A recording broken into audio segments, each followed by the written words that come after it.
이 그림이 뭐냐 하면 기독교 100주년 기념 탑입니다. 이게 지난주 월요일 날 우리 선교사님들과 함께 정물포를 갔다 왔습니다. 갔는데 이분들이 누구냐면 요 분이 언더우드.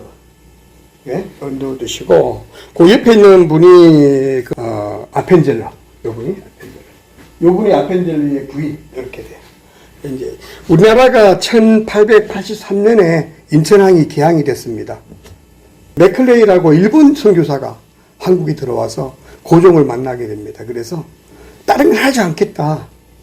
선교 같은 거 제대로 안 할 테니까 의료행위, 교육행위, 말만 영어만 가르쳐 주겠다.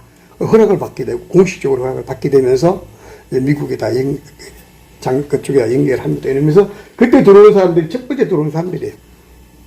첫 번째 들어와서 이 두 분은 들어오자마자 임신이 이제 발견되고 다시 들어가게 돼요. 미국으로 가게 되고 이분은 언더우드는 이제 혼자 걸어서 서울로 오게 되죠. 그래서 지금의 경신고등학교 맞죠? 네. 경신고등학교 세운 그분이시고 이분은 이제 회대학당을 세우신 분이고 이제 그렇게 됩니다. 이걸 내가 굳이 왜 그러냐면 우리나라 교회가 이때부터 시작된 거거든요. 누군가의 말씀을 전하지 않으면 우리가 이렇게 예배 드릴 수 있는 상황이 아니었다는 거죠. 요 분들의 시작이 그때는 아주 지금 가보면 너무너무 초라해요. 그냥 개항을 했지만 그냥 아무것도 시설도 없었어요. 그냥 바위 조금 하는 거 있고 그거 보고 본 거예요. 보고 가보고 다들 많이 은혜 받고 왔는데 그거 보면서 진짜 내가 전해야 될 이유가 바로 여기겠구나 하는 생각을 했었습니다. 이처럼 우리나라의 교회가 그랬던 것처럼 사실 세계교회를 보게 되면 세계교회는 어떻습니까? 지금은 세계교회가 엄청나게 비판받고 아주 비참 상황이 되어 있는데 사실 종교개혁 이후에 유럽교회는 굉장히 있었어요. 유럽 전역이 다 교인들이었어요. 거의 90% 이상이 다 교인이었어요. 유럽 전역이라는 것은 한 나라가 아니라 유럽의 전체들이 거의 다 그냥 집중적으로 90% 이상이 성도들이었는데 오늘날 어때요? 오늘 보니까요.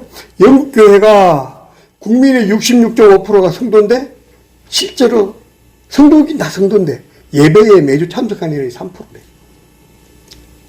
이해가 됩니까? 90% 이상 신앙생활 하던 영국이 자기들은 기독교인이다라고 말하는 사람은 60%가 넘어요. 그래 정작 예배에 참석하는 사람들은 3%. 스위스가 보니까요, 국민의 81%가 성도인데 17%가 예배에 참석한대요. 17%. 스웨덴은 98%가 성도인데 3%, 여기도 3%만 교회에 참석한대요. 덴마크는 5%. 네덜란드는 8%. 조금 많이 하는 데가 이제 이탈리아, 스페인, 북아일랜드 이런 데 한 40%까지 되고. 아주 비참상이죠, 그죠? 그때 당시의 모습과 지금은 상상할 수 없는 그런 정도로 이걸 갖고 우리 뭐라 그래요? 거의 무너졌다. 피폐하다. 그죠? 거의 망했다. 그런 수준 아닙니까? 90%가 넘던 성도들이 예배를 드렸던 그 유럽 전역이 지금 이렇게 변해버린 거예요. 1800년대만 해도 세계적인 그 스퍼르전 목사가 세운 메트로폴리탄 교회가 있었는데 여기는 교회 성도가 15,000명 정도 되는 그런 큰 성도였어요. 6,000여 명이 출석하던 교회였는데 오늘날 얼마나 설교하냐? 오늘날 보니까 지금은 고작 87명이 앉아서 예배드리고 있대요. 심각한 거 아닙니까? 15,000명의 성도가 있던 교회가 100명도 안 돼요. 87명. 우리가 금방 따라잡을 수 있을 것 같아. 그죠? 우리가 금방 따라잡을 수 있을 것 같아. 심각한 거. 이건 사실 웃을 일이 아니고요. 이 모습이 우리한테도 오고 있다는 걸 말하려고 제가 얘기를 하는 거예요. 오늘 한국교회 볼게요. 아까 조금 전에 보여줬지만 이렇게 시작했던 교회가 한두 사람의 은혜를 통하여 성령 체험을 통하여 변화가 되는데 바로 원산 성령 대부흥을 통해서 여러분 들어봤죠? 원산 부흥 운동이라고 해서 거기 보면 여자 2명이에요. 여자 2명. 화이트라고 하는 여자, 또 맥켄이라는 여자, 선교사 2명이서 그냥 모여서 둘이서 매주 한 번씩 기도하기 시작했던 거야. 기도하다가 다른 목사님께 어떤 목사님이냐면 이런 의료 선교사님 하지 목사님한테 이번 주에 와서 설교 좀 해주세요. 한번 부탁한 거야. 자기들끼리 하니까 뭔가 한계가 있고 그래서 그랬더니 하지 선교사님이 말씀을 준비하고, 이분은 이제 의료 선교사고요. 아주 유명한 대학을 나온 그런 아주 뛰어난 의사고, 또 그랜미서 선교사로 오셨으니까 자기 나름대로 자부심과 긍지, 특히 영국에, 대영국의 의료 선교사로 왔으니까 자부심과 긍지 있어갖고 한국 사람들 아주 우습게 여기고 그럴 수밖에, 미개하게 생각하고 그랬던 게 자기 자신도 모르게 있었다라는 걸 발견하게 되는 거야. 왜?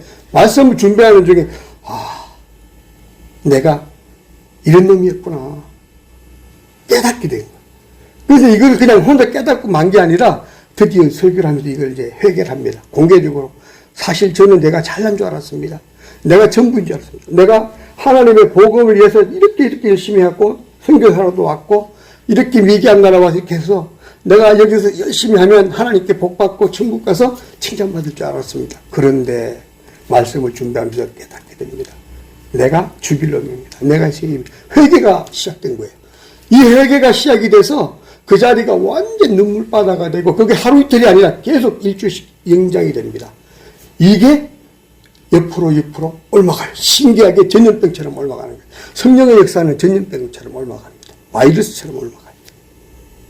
그게 전국적으로 퍼져서 대한민국이 지금과 같은 기독교 국가로 바뀌는 이런 역사가 나타나는 거예요. 한 사람의 회개, 한 사람의 기도가 나라를 바꾸는 역사가 나타나는 것이죠.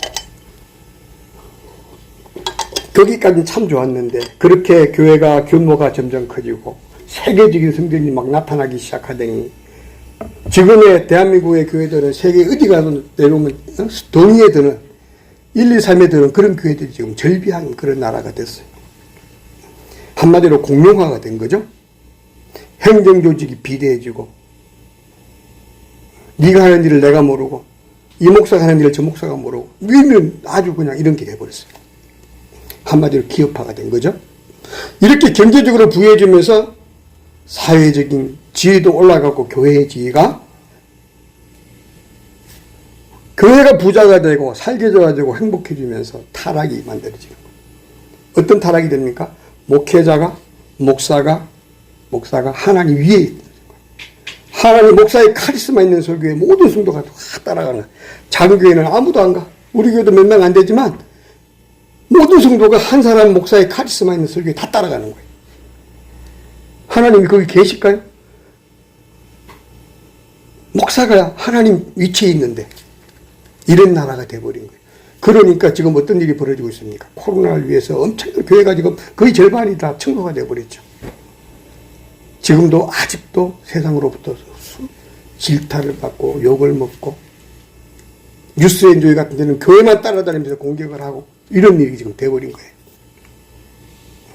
각종 비리 사건이 교회에서부터 나타나고 터져나가고, 목사님들로부터 터져나가고, 장로님부터 터져나가고, 타락한 행실이 여기저기서 기사화되고, 교회가 사고 터진 거는 진짜 크게 나와요. 세상에 뭐 엄청 큰 것보다도 더 크게 기사가 나오잖아요.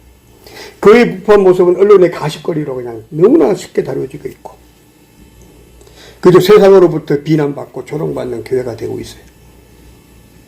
한편 사이비 이단들이 무분별한 포교 활동을 하면서 성도들의 신앙의 뿌리가 흔들리고, 도덕적 기준이 모호해지고 흔들리고, 그죠? 갈피를 모르는 그런 교회들이 되어가고 있습니다.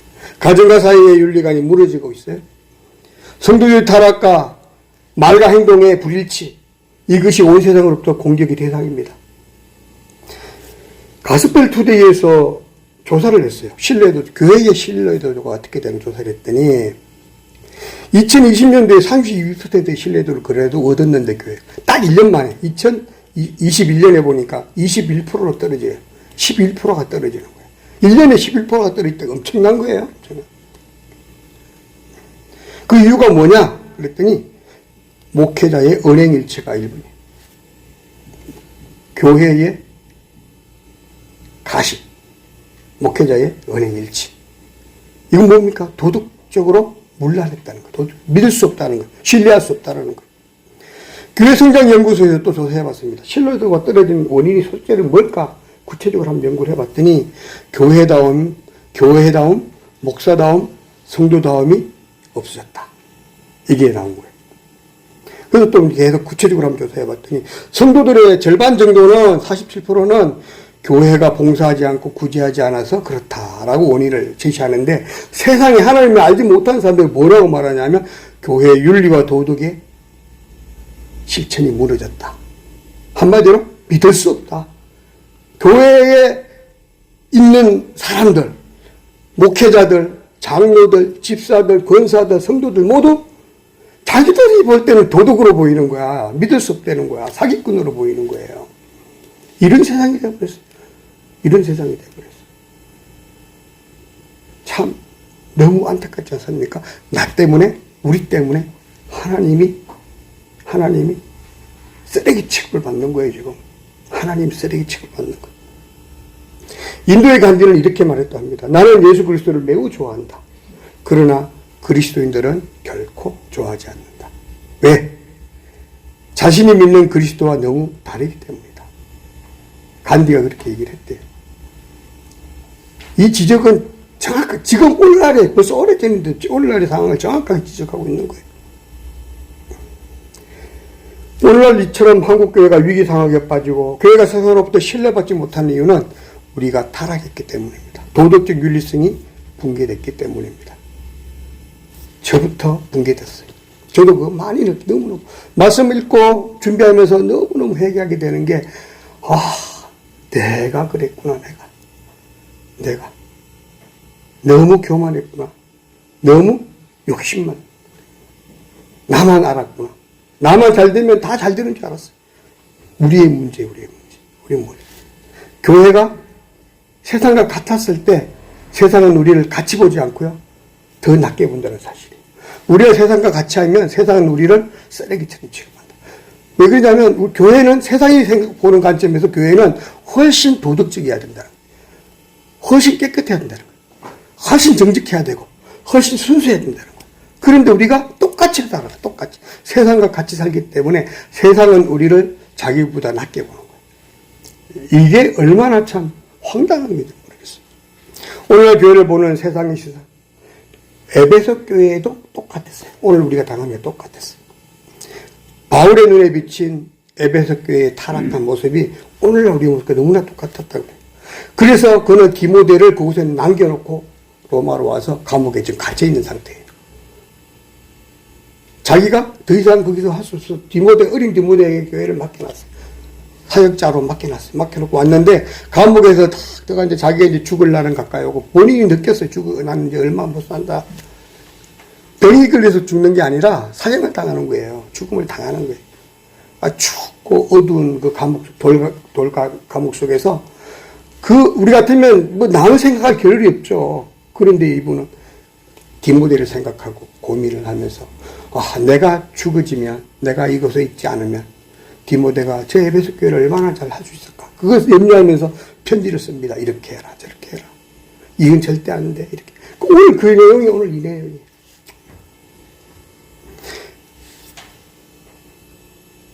오늘 디모데 후서 2장 1, 2절을 보니까요. 내 아들아, 그러므로 너는 그리스도 예수 안에 있는 은혜 가운데서 강하고, 또 내가 많은 정인 앞에서 내게 들은 바를 충성된 사람들에게 부탁하라. 내게 들은 말을 그대로 충성된 사람들을 찾아서 전해라. 부탁해라. 그들이 또 나한테 들은, 네가 전한 그 말을 통해서 또 다른 사람에게 전할 수 있도록. 무슨 얘기입니까? 제자를 삼으라는 얘기예요. 너가 제자를 삼으면 그 제자가 또 제자를 삼는다는 거예요. 이게 제자 양육 아닙니까? 제자 양육. 제자 양육은 교육을 해서 제자 양육이 아니라 하나님을 믿는 사람은 제자 양육 될 수밖에 없다는 거예요.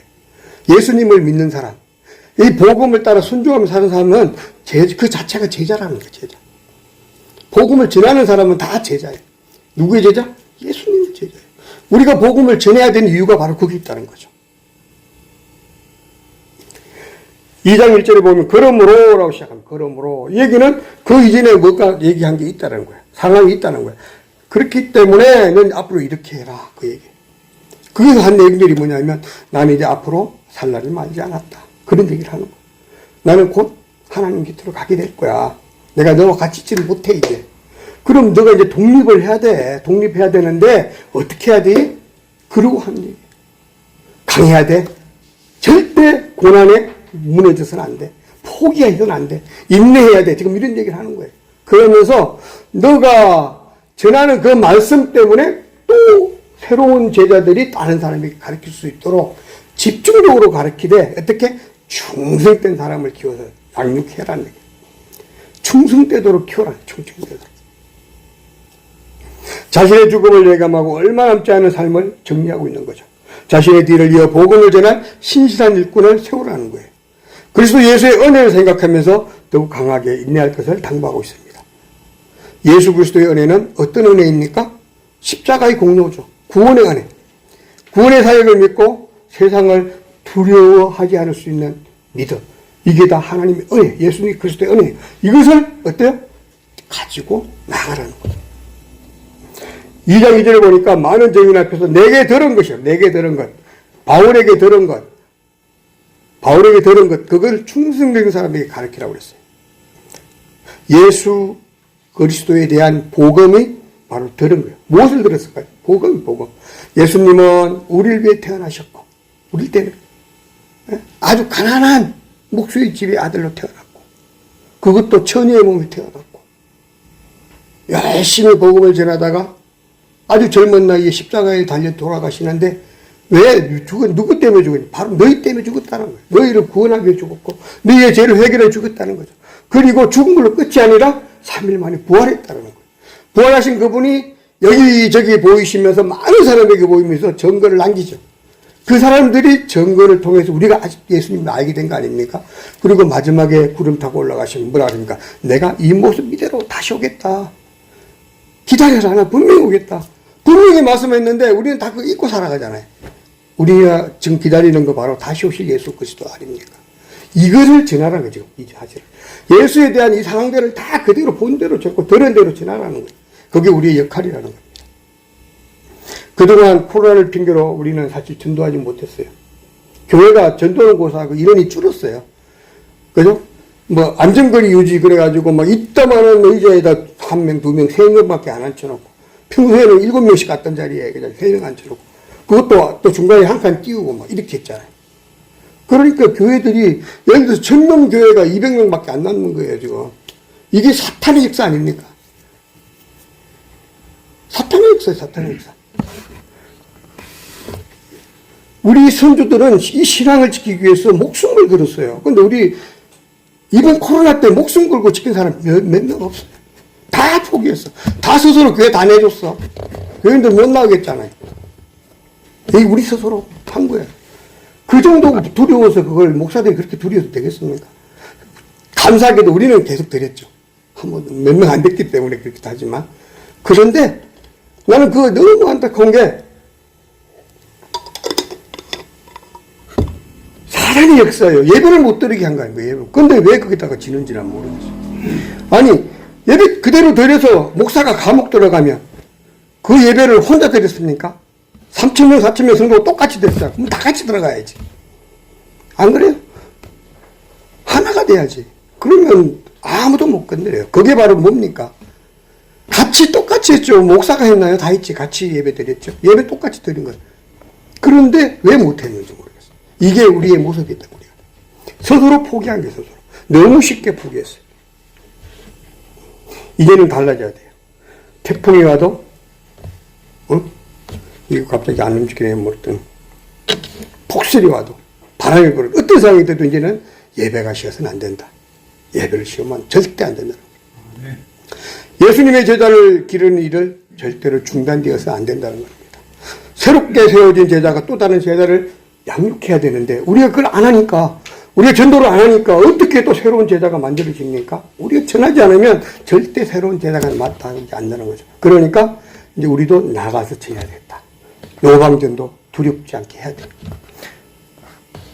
이게 노방전도 하고 있으면요. 사람들이 막 힐끗힐끗 보고 이상하게 미친 사람 보듯이 보고 가요. 근데 하는 사람은 그 신경 안 쓰면 괜찮아요. 괜찮아요. 저는 사실 우리 장로로 우리 옛날에 있을 때 매주 이렇게 이거 띠매고 외치는 일을 했었어요. 교회 앞에서. 근데 교회를 떠나면 조금 눈치가 보이는데 교회 앞에 뭐예요? 용기가 생기더라고요.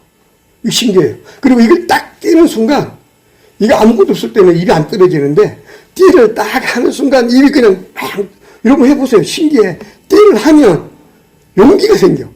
그래서 그냥 복음을 전할 수 있는 거예요. 우리 해야 돼요. 해야 돼. 앞으로 합시다. 정말 해야 돼. 이 복음은 많은 정인들에게 확정된 역사적 사실이라는 걸 아셔야 돼요.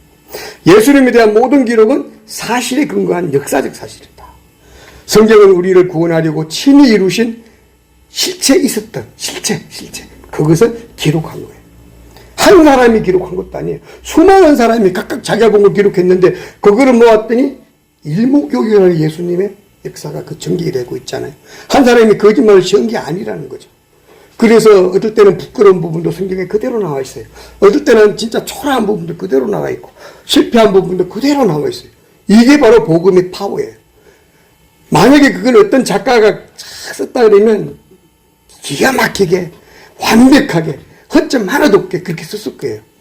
창세기에 막 수많은 막 질문들이 터지는 그 허점들 다 완벽하게 메꿔서 썼어요. 사이비들이 그렇게 하잖아요. 신천지가 그걸 완벽하게 맞춰서 막 짝을 딱 맞춰가지고 거기만 가면 뿅 가고 그냥 속이 시원해진대. 다 풀려서. 하나님의 말씀 그게 아니에요. 있는 그대로 사실 그대로. 사실 그대로. 틀리면 틀린 대로. 맞으면 맞은 대로. 오리면 오리 대로. 그대로예요. 그래서 더 이것이 팩트인 거예요. 이것이 팩트. 그 당시에는 여자의 존재는 아무것도 아닌데 그 여자가 예수님 본 것 때문에 정인이 된 거예요 지금. 그게 만약에 작가였다면 절대 여자 복이 안 했을 거예요. 이왕이면 대제사장이 복이 가겠죠. 부활하자마자 대제사장이 딱 갔는데 예수님이 거기서 벌떡 딱 일어나고 내니라 그러면 얼마나 기가 막혔을까? 근데 그렇게 거짓말로 안 썼잖아요. 사실 그대로 본대로 마리아가 갔는데 거기서 천사를 만나게 되고 그죠? 빈 부덕을 벗게 되잖아요. 그대로 사실 그대로 하나도 옮기지 않고 각색하지 않았다는 거죠. 만약에 그분이 우리를 위하여 십자가 지는 이런 일을 하지 않았더라면, 죽음에서 부활하지 않았더라면 어떻게 할까요? 우리가 지금 여기 앉아있는 건 다 쓸데없는 일을 하고 있는 거예요. 우리는 다 모두 멍청이고 바보들이고. 그렇잖아요. 예수님이 사실이 아니라면, 이 성경 말씀이 사실이 아니라 우리가 왜 여기 앉아 있습니까? 신나는 벚꽃 구경 가야죠. 창경궁 가서 재밌게, 그죠? 설악산 가서 그렇게 시간을 보내야지. 왜 여기 앉아 있습니까? 우리는 그 예수 그리스도가 사실을 믿기 때문에, 우리 저와 여러분 다 믿기 때문에, 여러분들은 정말 하나님의 은혜 가운데서 이곳에 와 있습니다. 오고 싶어도 못 와요. 믿고 싶어도 안 믿어지는 게 바로 이 믿음입니다. 우리가 믿는 하나님은 어때요? 살아계신 하나님이고 지금도 역사하신 하나님이고 저와 함께 하시는 이 순간에 이곳에 함께 계시다는 걸 꼭 아셔야 됩니다. 복음은 수많은 정인의 입을 통해 이어져온 살아있는 생명의 말씀이고, 그러므로 기독교는 지금도 살아서 역사하는 예수님의 행적과 사실에 기초해서 존재하는 겁니다. 그러니까 우리가 예수님을 배제하면 기독교는 기독교가 아니라는 거예요. 그냥 사업장. 어떻게 고객 많이 끌어서 헌금 좀 받을까 하는 사업장이 되는 거예요. 그거는 하나님이 계신 곳이 아니라는 겁니다. 그래서 바울은 이렇게 외치고 있습니다. 내가 많은 정인 앞에서 내게 들은 복음을 충성된 사람들에게 가르치라. 그러므로 내가 듣지 않으면 가르칠 수 없고, 또 그들이 듣지 않으면 새로운 제자를 양육할 수 없다. 교회는 진리를 듣고 가르칠 만한 충성된 사람들이 많이 필요합니다. 우리 모두가 충성된 사람으로 살아가야 된다는 것이죠. 충성된 제자를 향하기 위해서 강한 훈련이 필요한데, 바울은 바로 디모데에게 이런 얘기를 세 가지를 요구합니다. 첫 번째, 전투하는 군인 같은 일꾼이 되어라.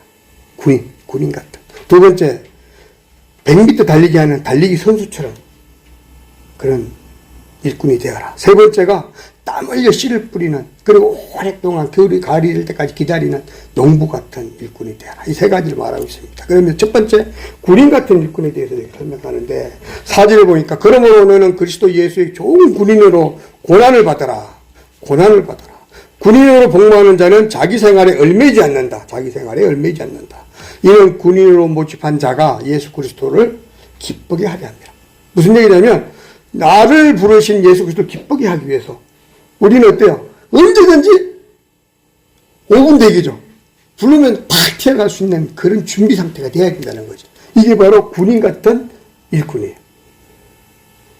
일을 좀 시켰더니, 목사님께 이번 주 2시에 모여 전도하러 갑시다. 그랬더니, 저는요, 데이트하러 가야 되고요. 집도 사야 되고요. 친구랑 약속도 있고요. 학교도 가야 되고요. 영어도 공부하러 가야 되고요. 왜 핑계가 이렇게 많은지. 군이 같은 일꾼은 아니라는 거죠. 주일날은 웬만하면 시간을 좀 빼놨으면 좋겠다는 생각이 들어요. 저는 그래서 과거에 장로 때 아침에 새벽에 교회 가면 저녁 예배 마칠 때까지 절대 집에 안 갔어요. 그냥 교회에서 사는 거예요. 그래서 그냥 악기도 불고 색소폰도 불고 또 뭐 여러 가지 또 행사도 하고 다방 가서 얘기도 하기도 하고 항상 교회에서 그게 성도의 삶이라는 거예요.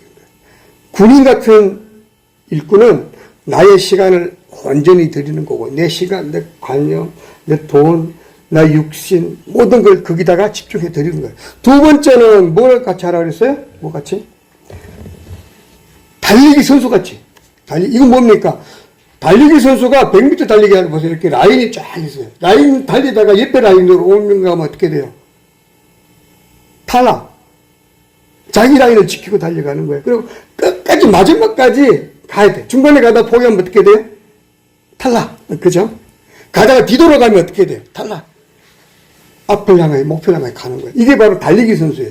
우리가 하는 것도 그래요. 우리가 뭐 힘들다고 그만두고 회피하고 하는 게 아니라 꾸준히 정직하게 순결하게 근거를 어때요? 내가 진실한 마음으로 가요. 온전히. 이게 달리기 선수 같은 거예요. 세 번째가 농부와 같은 말, 농부.